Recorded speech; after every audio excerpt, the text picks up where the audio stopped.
हमारा next topic है strategic management का विजन मिशन एंड ऑब्जेक्टिव्स। तो चलिए आगे पढ़ते हैं इसके बारे में, इसकी थ्योरी को कवर अप करते हैं। तो सबसे पहले इसके अंदर हम विजन का जो मीनिंग है वो क्लियर करेंगे। सबसे पहले हमारे पास आती है definition of vision. Vision is a long term aspirational description of what an organisation wants to achieve in the future. Vision जो है एक लॉन्ग टर्म के लिए हमारी सोच होती है एक ऑर्गेनाइजेशन की कि वो फ्यूचर में लॉन्ग टर्म में क्या करना चाहती है, वो किस चीज़ के लिए एस्पायरेंट है, वो किस चीज़ को अचीव करना चाहती है।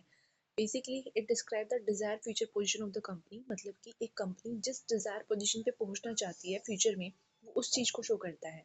ठीक है। और ये क्लियर सेंस ऑफ डायरेक्शन देता है कंपनी के एम्प्लॉयज़ को, उसके मैनेजमेंट को, उसके स्टाफ को एंड अदर आउटसाइडर्स को भी, जो भी कंपनी की फंक्शनिंग के साथ डायरेक्टली और इनडायरेक्टली इन्वॉल्व है। And it act as a guiding framework for strategy formulation. Vision एक लॉन्ग टर्म प्लान है कंपनी का, what company wants to achieve. तो ये हमारी जो स्ट्रैटेजी हम जो फॉर्म करते हैं उसमें भी हेल्प करता है। बेसिकली ये गाइडिंग फ्रेमवर्क है जो हमें गाइड करता है कि हमें स्ट्रैटेजी को कैसे बनाना है। अदरवाइज हमारी जो स्ट्रैटेजी है वो इतनी अच्छी नहीं बनती, बिकॉज हम अपने विजन के हिसाब से, हम सबका ही लाइफ में एक होता है कि हमारा एक विजन होता है कि हम लॉन्ग टर्म में वो चीज़ अचीव करना चाहते हैं। सबका होता है, तो ऐसे ही एक ऑर्गेनाइजेशन का भी होता है। फॉर एग्जाम्पल इसमें हम एग्जाम्पल ले सकते हैं लिंक्डइन का। लिंक्डइन का जो विजन है वो क्या है कि create economic opportunity for every member of the global workforce. वहाँ पे वो क्या करना चाह रहे हैं, इकोनॉमिक अपॉर्चुनिटी को क्रिएट करना चाह रही हैं हर मेंबर के लिए जो भी ग्लोबल वर्कफोर्स में आता है। ठीक है। तो ये क्या है, लिंक्डइन का ये एक लॉन्ग टर्म एस्पिरेशनल डिस्क्रिप्शन है और ये उसको क्लियर सेंस दे रहा है उसकी डायरेक्शन को कि वो इकोनॉमिक अपॉर्चुनिटी क्रिएट करना चाहते हैं सभी वर्कफोर्स में जो भी लोग हैं उन सब के लिए। ठीक है। तो ये होता है विजन। विजन को उसके बाद विजन की फीचर्स के बारे में हम पढ़ते हैं। विजन जो है एक long term plan, long term vision है, मतलब लॉन्ग टर्म एस्पायरेशन है एक व्यक्ति की। तो ये फ्यूचर ओरिएंटेड होता है क्योंकि हम विजन फ्यूचर में ही अटेंड करेंगे। तो इसका जो मेन फोकस रहता है हमारा, ये फ्यूचर ओरिएंटेड रहता है और ये एम्बिशियस इन नेचर होता है। इसमें ऑर्गेनाइजेशन की काफ़ी सारी महत्वाकांक्षाएं जुड़ी होती हैं और ये काफ़ी एम्बिशियस होता है। जैसे कि हमने अभी लिंक्डइन का पढ़ा है।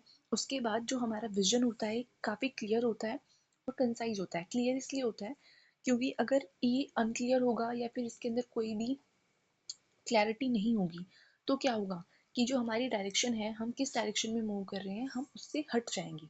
ओके। और ये काफ़ी कंसाइज होता है, जैसे कि मैंने आपको लिंक्डइन का बताया कि create economic opportunity for every member. तो ये क्या है, काफ़ी कंसाइज है, सबको समझ आ रहा है and of course it is easy to understand. Okay. Next thing क्या है कि इंस्पायरिंग होता है एंड मोटिवेशनल होता है। ये अपने आप में एक एस्पिरेशन है तो definitely it will be inspiring. Inspiring क्या है कि मोटिवेट करेगा सब लोगों को कि उसको अचीव किया जाए and of course it is motivational. Then हमारा जो नेक्स्ट पॉइंट आता है कि ऑर्गेनाइजेशन की वैल्यूज एंड फिलॉसफी को भी रिफ्लेक्ट करता है। मतलब कि ऑर्गेनाइजेशन किस चीज़ को वैल्यू करती है ये उसको बताता है आपको, और उसकी फिलॉसफी को भी बताता है। ठीक है, कि वो किस चीज़ को मानती है। इकोनॉमिक अपॉर्चुनिटी क्रिएट करना सबके लिए, जैसे लिंक्डइन का ही हम एग्जांपल लेके चलेंगे तो वो इकोनॉमिक अपॉर्चुनिटी क्रिएट करना चाहते हैं सबके लिए। तो एक काफ़ी पॉजिटिव फिलॉसफी को दिखा रहा है कि वो उनकी जो फिलॉसफी है काफ़ी पॉजिटिव है वर्क फोर्स को लेके। वो सबको कनेक्टिविटी देना चाहते हैं, सबको जॉब्स देना चाहते हैं बेसिकली। नेक्स्ट आता है हमारा provide long term strategic direction. ये हमने ऑलरेडी डिस्कस किया कि विजन से हमें एक लॉन्ग टर्म के लिए एक स्ट्रैटेजिक डायरेक्शन मिल जाती है जिसमें हम अपना सारा का सारा फोकस उस स्ट्रैटेजी, एक लॉन्ग टर्म स्ट्रैटेजी फॉर्म करते हैं, उसके बेसिस पे ही हम अपनी ऑर्गेनाइजेशन के जो ऑपरेशनल टारगेट्स हैं उनको डिसाइड करते हैं। ओके। सो नेक्स्ट हमारा आता है इंपॉर्टेंस ऑफ विजन। विजन की ज़रूरत क्या है हमारी लाइफ में। तो सबसे पहले तो जब भी हम स्ट्रैटेजी फॉर्मुलेट करेंगे तो हमें विजन की ज़रूरत होती है कि हमारा क्या विजन है। उसी के बेसिस पे हम अपनी डिसीजंस जो हैं, अपनी प्लान्स जो है उनको फॉर्म करेंगे। तो ये हमारी स्ट्रैटेजिक प्लानिंग में हेल्प करता है and after that it also help in the growth of the company. Company अपने विजन के हिसाब से ही ग्रोथ करेगी। फॉर एग्जाम्पल कोई कंपनी है, उसका विजन है कि उसको इक्विटेबल डिस्ट्रीब्यूशन लेकर आना है इनकम का, फॉर एग्जाम्पल मैन का और विमेन का। आप देख सकते हो एसबीआई ने, जो स्टेट बैंक ऑफ इंडिया है, उन्होंने अभी अपनी उनका कुछ पॉलिसी आया है कि वो 30% तक वर्कफोर्स में अपनी वुमेन्स को लेके आएंगे। ठीक है।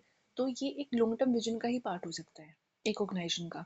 उसके बाद ये जो है मैनेजर डिसीजन मेकिंग में हेल्प करता है ऑब्वियसली, बिकॉज ये एक गाइड है, एक फ्रेमवर्क है जो हमें मैनेजर को बताएगा कि उसको क्या करना है। तो उसको ये सारे डिसीजन मेकिंग में हेल्प करेगा। वो इसी हिसाब से अपने डिसीजंस लेगा जो भी उसके ऑर्गेनाइजेशन का ऑब्जेक्टिव है। देन जैसे कि SBI का ही ले लो, तो जब भी मैनेजर्स, जब भी रिक्रूटमेंट होगी, तो वो वुमेन्स को प्रेफर करेंगे because they have a target कि उनको 30% जितना भी लाना है, 30-40 जितना भी उनको लेके आना है वुमेन्स को अपनी वर्क फोर्स के अंदर, तो वो लेके आएंगे। तो ये चीज़ जो है या उनको गाइड करती है। नेक्स्ट क्या है हमारा, creates unity of purpose among employees. मतलब जैसे कि हमने फ्योल का प्रिंसिपल पढ़ा है कि यूनिटी ऑफ डायरेक्शन होता है, ठीक है। और उसके बाद यहाँ पे उसी से ही रिलेट करके पॉइंट बनाया कि इसमें वो क्या करेंगे, अपनी पर्पस को यूनिटी ऑफ पर्पस को क्रिएट कर देंगे, क्योंकि एक कॉमन पर्पस सबको मिल जाएगा। तो उनके पर्पस में क्या होगी, एकता होगी। एकता समझते हैं ना, कि वो सब लोग एक ही पर्पस की ओर बढ़ेंगे। तो इससे क्या होगा, वो पर्पस जल्दी अचीव होगा। उसके बाद क्या है, जब भी कंपनी के पास, एक ऑर्गेनाइजेशन के पास अपना विजन होता है, तो वो उसको उसके कॉम्पिटिटर से अलग कर देता है। मार्केट में बहुत सारी कंपनीज हैं जो, जैसे Naukri.com वेबसाइट होगी, इंडीड करके है, एक लिंक्डइन है, ठीक है। तो लिंक्डइन का जो विजन है वो उसको अदर जो ऑर्गेनाइजेशन है, जो उसके अदर कॉम्पिटिटर्स अवेलेबल हैं, उनसे उसको डिफर करता है, उसको कम्पिटिटिव एज दे रहा है, ठीक है। तो ये कम्पिटिटिव एडवांटेज को भी इन्हांस करता है, उसको भी बढ़ाता है, ठीक है। हम कोई भी कंपनी है जिसका भी अगर आप विजन देख लो, काफ़ी शॉर्ट क्रिस्प होगा, अगर आपको याद हो गया तो आप उसके विजन को देखते हुए उसको दूसरों से डिफर कर सकते हो। Next, build strong corporate image. इससे इमेज काफ़ी अच्छी बनेगी। अगर आपका विजन काफ़ी पॉजिटिव होगा, काफ़ी अच्छा होगा, ठीक है, वो सबको साथ लेकर चलने वाला होगा। जैसे कि इंडिया का क्या है विजन, इंडिया का एक विजन है इंक्लूसिव ग्रोथ, कि वो क्या चाहते हैं कि सबका साथ सबका विकास, ठीक है। तो ये इंक्लूसिव ग्रोथ ही इसका मतलब होता है, इंग्लिश में हम इसको इंक्लूसिव ग्रोथ बोलते हैं। तो ये एक इंक्लूसिव ग्रोथ जो है, एक अच्छी इंडिया की जो है, एक अच्छी क्या प्रमोट करेगा, उसकी इमेज बनाता है, उसकी गुडविल अच्छी करता है, ठीक है। जैसे कि हम आत्मनिर्भरता का प्रोजेक्ट हमारा इंडिया में चल रहा है, काफ़ी सालों से चल रहा है, मेड इन इंडिया चल रहा है, ठीक है। तो ये सब क्या है, ये सब इसी चीज इंक्लूसिव ग्रोथ को प्रमोट करने के लिए है, ठीक है। तो ऐसे ही ऑर्गेनाइजेशन की भी एक कॉर्पोरेट इमेज जो है वो अच्छी होती है उसके विजन को देखते हुए। नेक्स्ट आता है हमारे पास डेफिनेशन ऑफ मिशन। अब मिशन क्या होता है, विजन क्या होता है, काफ़ी लोग इसमें कंफ्यूज होते हैं, तो आप इसको अच्छे से समझना। तो मिशन क्या होता है, एक फंडामेंटल पर्पस होता है एक ऑर्गेनाइजेशन का, कि वो बेसिक पर्पस जो काफ़ी बेसिक होता है, जो बेसिक से स्टार्ट होएगा, ठीक है। ये ध्यान रखना, आपको बेस होता है एक ऑर्गेनाइजेशन का, उसका मिशन, ठीक है। It explain why the organisation exist, ये हमें बताता है कि ऑर्गेनाइजेशन एग्जिस्ट क्यों कर रही है, उसका कारण बताता है, ठीक है। ये प्रोडक्ट को भी आइडेंटिफाई कराता है, इसके अंदर सर्विसेज की भी बात होती है, इसके अंदर कस्टमर्स की भी बात होती है, ठीक है। और बेसिकली जो हमारा लॉन्ग टर्म विजन होता है उसको ऑपरेशनल टर्म्स में, ऑपरेशनल टारगेट्स में ये कन्वर्ट करता है। Okay, it's clear. सो इसको हम एग्जाम्पल से समझेंगे कि जो विजन था लिंक्डइन का, उसी से ही चलेंगे हम, ठीक है। उसमें था कि हमें इकोनॉमिक अपॉर्चुनिटी क्रिएट करनी है सभी मेंबर्स के लिए, ग्लोबल वर्कफोर्स की। लिंक्डइन का मिशन क्या है, अभी वो सुनो। To connect the world. Firstly वो क्या करें, वर्ल्ड को कनेक्ट करेंगे, वर्ल्ड की प्रोफेशनल्स को कनेक्ट कैसे करेंगे, लिंक्डइन से करेंगे। उनका एक फंडामेंटल पर्पस सेट है, सो दैट कि वो प्रोडक्टिव बन जाए एंड सक्सेसफुल बन जाए, ठीक है। तो उन्होंने ये मिशन लिया है कि पहले उनको कनेक्ट करेंगे, तभी तो इकोनॉमिक प्रोस्पैरिटी अपॉर्चुनिटी तभी तो बाद में देंगे वो सारी चीज़ें। तो बेसिकली ये क्या एक फंडामेंटल पर्पस होता है, very basic purpose of an organisation, okay.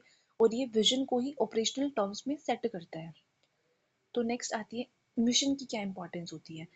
Mission में क्या रहता है हमारा, हमारी प्रोडक्ट, हमें पता लगता है कंपनी किस प्रोडक्ट में डील कर रही है, क्या सर्विसेज कंपनी दे रही है, किस टेक्नोलॉजी को कंपनी यूज़ कर रही है। तो ये ऑर्गेनाइजेशन को एक आइडेंटिटी देता है, ठीक है। लिंक्डइन को क्या आइडेंटिटी मिली है कि वो कनेक्ट कर रहा है वर्ल्ड को, बेसिकली वर्ल्ड के प्रोफेशनल्स को कनेक्ट कर रहा है, ठीक है। तो उसको ऑर्गेनाइजेशन को आइडेंटिटी मिल गई उससे, ठीक है। उसके बाद है guide strategic and operational decisions. Of course ये भी स्ट्रेटेजिक एंड ऑपरेशनल डिसीजंस को गाइड करेगा। फॉर एग्जांपल किसी का, कोई भी कंपनी है, उसका मिशन है कि उसको अपनी सेल्स को 50% इंक्रीज करना है 5 सालों के अंदर, ठीक है। तो वो क्या करेंगे, मिशन बनाएंगे अपना कि 10% इस साल करेंगे, नेक्स्ट 10% इंक्रीज नेक्स्ट ईयर करेंगे, देन 10% का टारगेट लेंगे, देन 10% करेंगे, देन 10% का 5 बार हो गया। तो ये क्या है कि वो उसको उसकी स्ट्रैटेजिक और ऑपरेशनल डिसीजन में हेल्प करेगा कि उनको मिशन, उस विजन को, जो भी उसका लॉन्ग टर्म विजन है उसको अचीव करने के लिए उसको वो छोटे छोटे मिशंस बनाने पड़ेंगे, और ये जो है उसको स्ट्रैटेजिक एंड ऑपरेशनल डिसीजंस में हेल्प करेगा। दूसरा क्या है, तीसरा पॉइंट क्या आता है, communicate purpose to stakeholders. जो भी स्टेक होल्डर्स होते हैं उनको पर्पस पता लग जाता है ऑर्गेनाइजेशन का। स्टेक होल्डर्स क्या होते हैं, those have a stake in the business, we can see those have an interest in the business. It can be creditors, it can be debtors, it can be shareholders, or it can be any party. Okay, so next आता है हमारा, तो उनको भी ये purpose बताता है, communicate करता है कि क्या पर्पस ऑर्गेनाइजेशन का चल रहा है। उसके बाद ये यूनिटी ऑफ डायरेक्शन को इंश्योर करता है, क्योंकि जो हमारा मिशन है हमारे विजन को अचीव करने में हेल्प करता है। तो इस वजह से ये हमारा जो यूनिटी ऑफ डायरेक्शन का प्रिंसिपल है, जिसमें ये होता है कि जो सारे एम्प्लॉयज़ हैं, सारी ऑर्गेनाइजेशन है, वो एक ही और मूव ऑन करेगी। तो उस प्रिंसिपल को भी ये क्या करता है, इंश्योर करता है। नेक्स्ट आता है हमारा supports long term survival and growth. जो मिशन है हमारी लॉन्ग टर्म सर्वाइवल को सपोर्ट करता है, ये उसको हेल्प करता है। ठीक है, हमारा जो विजन है उसको अचीव करने में भी हेल्प करेगा। ठीक है, विजन में है हम क्या कर रहे हैं, हम ग्रोथ, अपॉर्चुनिटी, बहुत बड़े बड़े ऑब्जेक्टिव, बहुत बड़ी बड़ी एस्पिरेशंस, महत्वाकांक्षाएं सेट करते हैं। ओके, तो ये जो है उसको सपोर्ट करता है, हमारे विजन को सपोर्ट करेगा। ठीक है, and thereby it also leads to the long term survival of the firm in the market, and also increases the growth opportunities of the firm and reduces the weaknesses. Okay, by focusing on opportunities and threats. So this is the basically this is the need and importance of mission. अगर question आता है कि mission की जरूरत क्यों पड़ती है, तो इसमें हम ये लिखेंगे, एंड इम्पोर्टेंस ऑफ मिशन में भी हम यही लिखेंगे। तो नेक्स्ट मूव ऑन करते हैं कि मिशन स्टेटमेंट जो भी होती है उसके अंदर क्या बताया जाता है। ठीक है, तो उसमें ये बताया जाता है कि हम किसको सर्व कर रहे हैं। ठीक है, क्या सर्विसेज हम दे रहे हैं, what do we offer market, कि हम कहाँ पे compete कर रहे हैं, किस टेक्नोलॉजी का यूज़ हम कर रहे हैं, क्या हमारी फिलोसफी है। ठीक है, concern for growth and profitability भी इसमें दिख जाती है। लिंक्डइन का मैंने आपको बताया था, अभी दोबारा बताती हूँ कि लिंक्डइन का जो मिशन है वो क्या है, to connect the world professionals to make them more productive and successful. Okay, इसमें हम कस्टमर कौन है हमारे, जो वो कनेक्ट कर रहे हैं, बेसिकली वो क्या है, वर्ल्ड प्रोफेशनल्स की बात हो रही है। किस चीज़ की बात की जा रही है, क्या वो ऑफर कर रहे हैं, productive and successful work life को ऑफर करने की कोशिश कर रहे हैं उसमें। ठीक है, किस टेक्नोलॉजी का वो यूज़ करें, क्या फिलोसफी है, उनकी फिलोसफी की बात करें तो वो कनेक्ट करना चाहते हैं लोगों को। ठीक है, उनकी ग्रोथ के लिए। तो किसी भी मिशन स्टेटमेंट के पार्ट्स हो सकते हैं, ज़रूरी नहीं सारी मिशन स्टेटमेंट में कस्टमर प्रोडक्ट सर्विस सब कुछ बताया जाएगा। मिशन स्टेटमेंट भी काफ़ी concise and clear, crystal clear होती है। ठीक है, तो आपको ध्यान रखना है कि मिशन स्टेटमेंट में क्या क्या हो सकता है, कि किसको सर्व कर रहे हैं उसके बारे में हो सकता है, क्या वो ऑफर कर रहे हैं, कहाँ पे वो कम्पीट कर रहे हैं, किस टेक्नोलॉजी का यूज़ कर रहे हैं, उसकी फिलोसफी क्या है, किस कंसर्न क्या है ग्रोथ एंड प्रॉफिटेबिलिटी को लेके। नेक्स्ट आते हैं हमारे ऑब्जेक्टिव। ऑब्जेक्टिव क्या होते हैं, ये स्पेसिफिक, काफ़ी स्पेसिफिक होते हैं, मतलब जिस काम से जुड़े होते हैं ना उसी के लिए होते हैं। मेजरेबल होते हैं, मेजरेबल का मतलब है इनको हम मेजर कर सकते हैं, इनकी परफॉर्मेंस को देख सकते हैं। ठीक है, ऑब्जेक्टिव्स को जो है हम मिशन और विजन से ही डिराइव करते हैं। ठीक है, ये हमारे स्ट्रैटेजिक इंटेंट को, जो भी हमारा स्ट्रैटेजिक इंटेंशन होता है उसको एक्शनेबल टारगेट्स में कन्वर्ट करते हैं। और जब हमारे काम जो ऑब्जेक्टिव के हिसाब से हमने करना था वो कर लिया होता है, करने के बाद हम जो ये एक तरह से हमारे स्टैंडर्ड्स बन जाते हैं परफॉर्मेंस को इवेल्यूएट करने के लिए।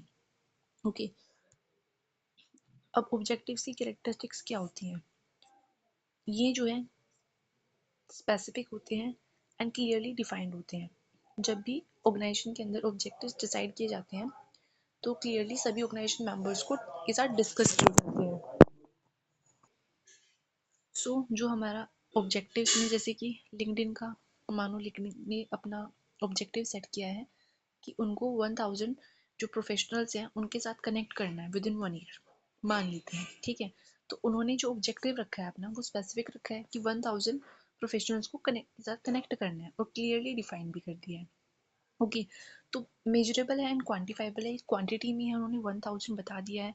इसको वो मेजर कर सकते हैं at the end of year कि कितने एम्प्लॉयज़ के साथ, कितने प्रोफेशनल्स के साथ वो कनेक्ट कर पाए।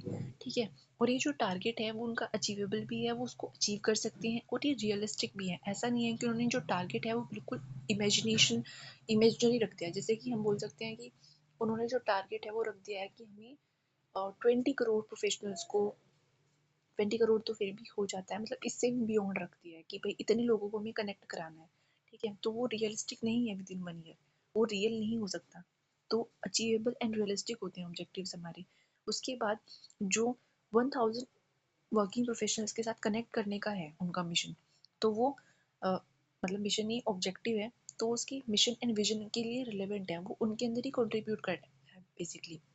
क्योंकि विजन में था कि इकोनॉमिक अपॉर्चुनिटी क्रिएट करनी है सबके लिए, मिशन में था कि वर्ल्ड के प्रोफेशनल्स को कनेक्ट करना है, तो वो उन दोनों चीज़ों को कर रहा है, उनमें कंट्रीब्यूशन दे रहा है। और जो हमारा ऑब्जेक्टिव होता है वो टाइम बाउंड होता है, इसमें उन्होंने टाइम सेट कर दिया कि विद इन 1 ईयर 1000 प्रोफेशनल्स को कनेक्ट करना है, और डेडलाइन भी है 1 ईयर की। तो ये होता है ऑब्जेक्टिव, ये स्पेसिफिक होते हैं, इसको हम याद रख सकते हैं स्मार्ट से, SMART। इससे आप इसकी कैरेक्टरिस्टिक्स को ईजिली लर्न कर सकते हैं। नेक्स्ट मूव ऑन करते हैं हम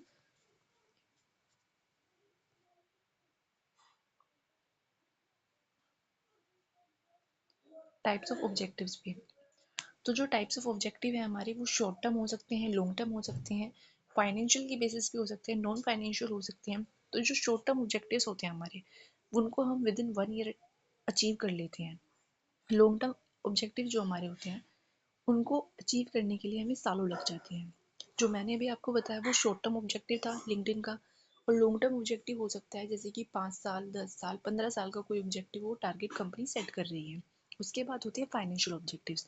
फाइनेंशियल ऑब्जेक्टिव्स वो ऑब्जेक्टिव्स होते हैं जो हमारी फाइनेंशियल टर्म्स में होते हैं। फॉर एग्जांपल, हमने प्रॉफिट परसेंटेज को फिक्स किया कि हमें इतना प्रॉफिट अर्न करना है, हमने रिटर्न ऑन इन्वेस्टमेंट को फिक्स किया कि हमें इतना रिटर्न ऑन इन्वेस्टमेंट चाहिए, उसके लिए हमने ऑब्जेक्टिव सेट किया है। उसके बाद होता है हमारा रिवेन्यू ग्रोथ, हमने रिवेन्यू ग्रोथ के लिए रखा है कुछ। नॉन फाइनेंशियल ऑब्जेक्टिव ये होते हैं कि हमें मार्केट में इतना शेयर तो चाहिए। या फिर हमारा ये हो सकता है goodwill, innovation, formulation of objectives. तो ऑब्जेक्टिव्स को हम फॉर्मुलेट कैसे करते हैं, तो सबसे पहले इसके लिए जो इन्वायरमेंट की एनालिसिस है वो की जाती है। इन्वायरमेंटल एनालिसिस का मतलब क्या होता है, हम जो है कंपनी का इंटर इन्वायरमेंट को देखते हैं कि हमने कोई ऑब्जेक्टिव सेट किया है, अगर उसके लिए कोई पर्टिकुलर स्किल की ज़रूरत है, तो उस पर हम देखेंगे कि जो हमारे एम्प्लॉयज़ हैं, हमारी जो वर्कफोर्स है, उसके पास वो स्किल्स हैं या नहीं है। तो ये होता है इन्वायरमेंटल एनालिसिस इंटरनल वाला। एक्सटर्नल इन्वायरमेंट में हम देखेंगे कि जो भी हम चीज़ लॉन्च करने वाले हैं, जो भी हम मार्केट में के लिए चेंजेस कर रहे हैं अपने प्रोडक्ट में, क्या मार्केट उसके लिए रेडी है या नहीं है। अगर वो रेडी नहीं होंगे तो प्रोडक्ट जो भी है हमारा या फिर जो भी सर्विस है हमारी, वो सेल नहीं हो पाएगी। तो इसके लिए हमें इन्वायरमेंटल एनालिसिस भी करनी पड़ेगी, तभी उसके बेसिस पे हम ऑब्जेक्टिव्स को सेट करेंगे। ओके, इसके साथ साथ हम अपनी इंटरनल स्ट्रेंथ को देखते हैं यहाँ पे, और अपनी वीकनेसेस को देखते हैं। जो भी हमारे अंदर खामियां होती हैं उनको कंसिडर करते हैं। देन हम एक्सटर्नल अपॉर्चुनिटीज़ को देखते हैं एंड थ्रेट्स को देखते हैं। थ्रेट्स को हम अवॉइड करने की कोशिश करते हैं अपनी स्ट्रेंथ से, और अपॉर्चुनिटीज़ को हम ग्रैब करने की कोशिश करते हैं अपनी स्ट्रेंथ से। ओके, देन हम जो है एक परफॉर्मेंस बेंचमार्क सेट करते हैं ऑब्जेक्टिव के अंदर है कि अगर ये बेंचमार्क होता है कि जिसके अगेंस्ट हम बाद में अपनी परफॉर्मेंस को मेजर करते हैं कि भाई हमने अपना ऑब्जेक्टिव सही से अचीव किया है या नहीं किया है।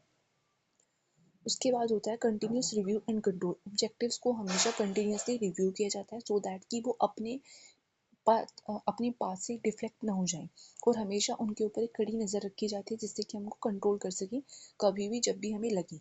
ठीक है, तो इसके बाद इसमें हम इंटरनल इन्वायरमेंटल एनालिसिस करते हैं। इंटरनल इन्वायरमेंट एनालिसिस में क्या होता है हमारा, इसमें हम स्ट्रेंथ्स पे और वीकनेसेस पे अपनी फोकस करते हैं। फॉर एग्जांपल, ऐसा हो सकता है कि किसी कंपनी के पास फाइनेंशियल रिसोर्सेज की कमी नहीं है, but they lack in technology.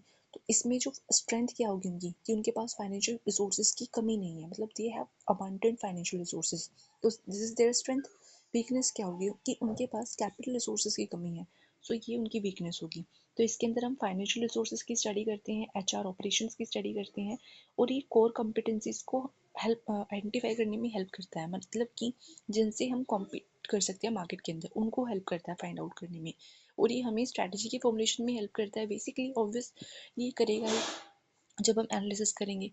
उसके बाद है एक्सटर्नल इन्वायरमेंट। एक्सटर्नल इन्वायरमेंट में हम अपॉर्चुनिटीज़ एंड थ्रेट्स को देखते हैं। इसमें क्या होता है, इसमें हमारी पेस्टल आ जाती है। पेस्टल आप लोग जानते होंगे कि political, economical, social, technological, environmental and legal factors. तो इसमें हम इन सारे फैक्टर्स को देखते हैं कि क्या ये फैक्टर्स हमारे जो भी ऑब्जेक्टिव है उसमें कंट्रीब्यूट करेंगे या फिर उसको हिंडर करेंगे, वो चीज़ हम यहाँ पे चेक करते हैं। यहाँ पे हम इंडस्ट्री का कंपटीशन भी चेक करते हैं कि मार्केट में क्या कंपटीशन है, एंड यहाँ पे हम मार्केट ट्रेंड्स को भी स्टडी करते हैं और कस्टमर बिहेवियर को भी स्टडी करते हैं। एरर है थोड़ा सा। देन उसके बाद SWOT एनालिसिस। SWOT एनालिसिस की डेफिनेशन क्या होती है? बेसिकली SWOT एनालिसिस का मतलब होता है strength, weakness, opportunities and threats. तो स्ट्रेंथ एंड वीकनेस क्या होते हैं? इंटरनल फैक्टर्स होते हैं ऑर्गेनाइजेशन की। Opportunities and threats external factors होते हैं, और ये भी स्ट्रैटेजिक डिसीजन मेकिंग में हेल्प करते हैं। इसके लिए हमारा SWOT एनालिसिस का चार्ट बनता है, जो आप जानते होंगे, जिसमें हम SWOT को रखते हैं। वो क्वाड्रेंट्स होते हैं, ठीक है। इसमें मैंने आपको इनफ एग्जांपल्स दे दिए हैं। सो नेक्स्ट मूव ऑन करते हैं। ये हमारा एक सिंपल सा डायग्राम है जो आपको रिविजन करने में हेल्प करेगा। अगर आप अपने क्वेश्चंस के आंसर्स लिख रहे हैं, डिस्क्रिप्टिव आंसर्स लिख रहे हैं, तो वहाँ पे आप इसको यूज़ कर सकते हैं, या आपको मार्क्स फेच करने में वहाँ पे मदद करेगा। तो विजन क्या होता है? फ्यूचर पोजीशन जो एक कंपनी अचीव करना चाहती है एक लॉन्ग टर्म पीरियड में। मिशन क्या होता है? पर्पस होता है एक नेशन का, कि वो एग्जिस्ट क्यों कर रही है, फंडामेंटल पर्पस होता है। मोटी क्या करता है? ट्रांसलेट करता है विजन को मिशन में, ठीक है। उसके बाद ऑब्जेक्टिव्स क्या होते हैं? ये मेजरेबल गोल्स होते हैं, स्पेसिफिक होते हैं, रियलिस्टिक होते हैं, टाइम बाउंड होते हैं, और इनमें डेडलाइंस होती है हमारी, क्वांटिफाइबल होते हैं। तो ये सारी चीज़ें आपको याद रखनी है। उसके बाद ये ऑब्जेक्टिव्स में आप इस डायग्राम को हमेशा बना के आए। स्मार्ट ऑब्जेक्टिव्स मॉडल, इसमें क्या है? ये देखिए, specific, measurable, achievable, relevant, time bound. ये जो स्मार्ट है, इसी से इसके एक एक वर्ड बने हैं, ठीक है। ये आपको हेल्प करेगा एग्जाम में रिकॉल करने में, तो आप इसको भी यूज़ कर सकते हैं। इससे आपको मार्क्स ज़्यादा ही मिलेंगे, and it will add to your presentation. Next, अब कंक्लूजन में हम बात करते हैं। तो विजन हमें क्या प्रोवाइड कर रहा है? फ्यूचर डायरेक्शन प्रोवाइड कर रहा है। हमने पढ़ा मिशन क्या बताता है? ऑर्गेनाइजेशन का पर्पस बताता है, फंडामेंटल पर्पस बताता है कि why organisation exist, what is its product, which technology it is using, where it is offering its services, etcetera. Objective क्या करता है? स्ट्रैटेजी को ट्रांसलेट करता है इनटू मेजरेबल टारगेट, जिसको हम मेजर कर सकते हैं। और टुगेदर ये सब लोग जो तीनों चीज़ें जो हैं, वो लॉन्ग टर्म सक्सेस को एंड सस्टेनेबिलिटी को इंश्योर करती है ऑर्गेनाइजेशन की, उसकी सर्वाइवल में हेल्प करती हैं, ठीक है। तो that's all for this topic. अगर आपको ये वीडियो अच्छी लगी है तो आप इस चैनल को सब्सक्राइब करें, लाइक करें एंड शेयर करें अपनी ग्रुप्स में, एंड इससे हमें भी मोटिवेशन मिलेगा और वीडियोस बनाने का। So thank you. Like, share and subscribe and comments.